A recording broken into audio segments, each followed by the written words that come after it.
पटना साहिब में पता नहीं कहां कहां से उम्मीदवार आ जाता है, लोग पता ही नहीं चलता, चुनाव खत्म हो जाता है, उसको पहचान ही नहीं पाता।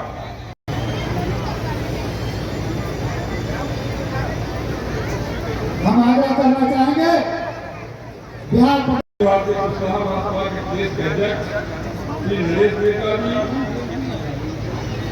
आपके स्थानीय और हमारे युवा मोर्चा के प्रदेश के नेता श्री पिंकू मेहता जी, वार्ड लोगों को दिन करके 20 नहीं होते, 25 नहीं होते। बिहार का चुनाव कार्यक्रम में कुछ मिलता था, कुछ लोगों को मिलता था, कपड़े लोगों को नहीं मिलता। जब यह नरेंद्र मोदी जी आए और यहाँ नीतीश कुमार की सरकार थी, तब जाके 1 रुपया 2 रुपया किलो का राशन हर गरीब के घर में मिलने लगा, हर गरीब मध्यम परिवार को मिलने लगा।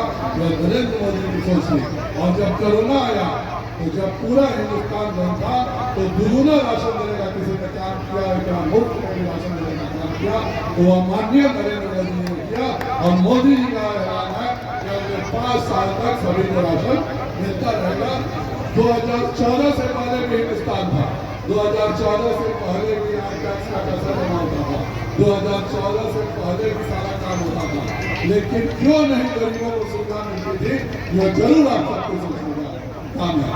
के चुनाव में नगर निगम के, अब विधानसभा के चुनाव में, चुनाव है लोकसभा के, यही चुनाव के माध्यम से हमारा चुनेगा है भारत के प्रधानमंत्री कौन देश के चलेगा, इतना चुनाव हो रहा है।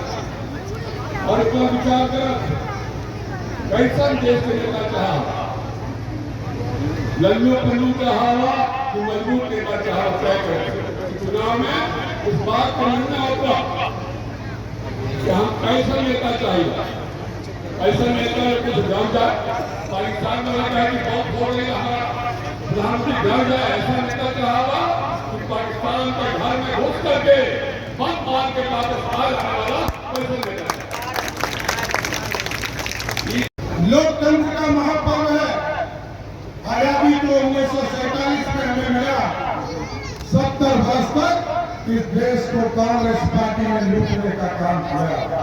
और याद कीजिए साथियों, हम इतिहास के पन्ने में पढ़ते रहे, कभी आज से 2000 वर्ष पहले इसी को मगध की राजधानी पाटलिपुत्र कहा जाता था। और इसी पाटलिपुत्र से स्वर्णिम काल का इतिहास लिखा गया। कभी सोने की चिड़िया कहा गया इस भारत को, जिस भारत को पंडित चाणक्य ने, सम्राट चंद्रगुप्त ने, सम्राट अशोक ने भारत को सींचने का काम किया। और भारत सोने की चिड़िया कहलाता था। कभी अंग्रेज आए, उसने 200 वर्षों तक भारत को लूटने का काम किया। उसके पहले मुगल आए, कई लोग आएंगे आपके बीच में और चर्चा करेंगे कि मोदी जी ने क्या दिया, ये जरूर भी चर्चा करना चाहिए। याद कीजिए साथियों, एक जमाना था आज से 10 साल पहले, मोदी जी ने कहा हम गांव-गांव और वार्ड-वार्ड तक बिजली पहुंचाने का काम करेंगे, इसको पहुंचाने का काम करेंगे।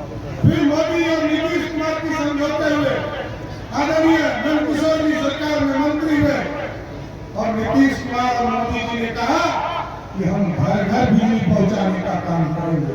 और इस बार मोदी जी ने कहा, इस बार रविशंकर प्रसाद जी को यहाँ से चुनाव जिताकर आप भेजिए, जितने देश के गरीब हैं उनके घरों के बिजली बिल को जीरो करने का काम मोदी सरकार करेगी।